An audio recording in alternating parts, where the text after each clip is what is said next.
Sa assessment nga ginhimo naman, may damage nga tulay sa may Kalakhaw no, tugaman kang baha, nga naggaba kang approach kang tulay to kag saan nga pundasyon sa dalom nag damage to, may buho sa babaw and then may mga cracks.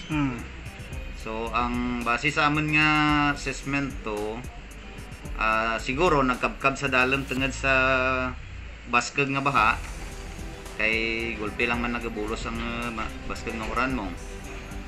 Tiyan mo lang man to ang amon nga initial nga assessment, and then nagtawag man kami sa DPWH para nga sa andaman mismo nga assessment tungod nga andari nga ahensya ang nakaano dyan kara.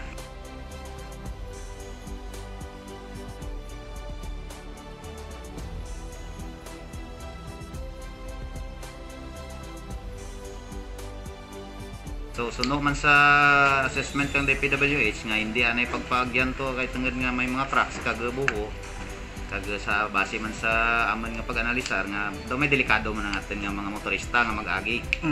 Amo to nga gin pa-close anay namon kag gin-reroute ang mga motorista pa aniniila anay going to Iloilo. Kay nagin papadtunan ko to sa akong team, suno man sa DPWH nga nagaobra rito nga pwede na makaagi ang mga light vehicles. Base laman sa akin nga assessment man be kag ano man, siguro hindi lang kita gid mag-exceed sa mga tag 3,500 gross tonnage. Kay ti base kun hindi kaya katulay pa sa as of now,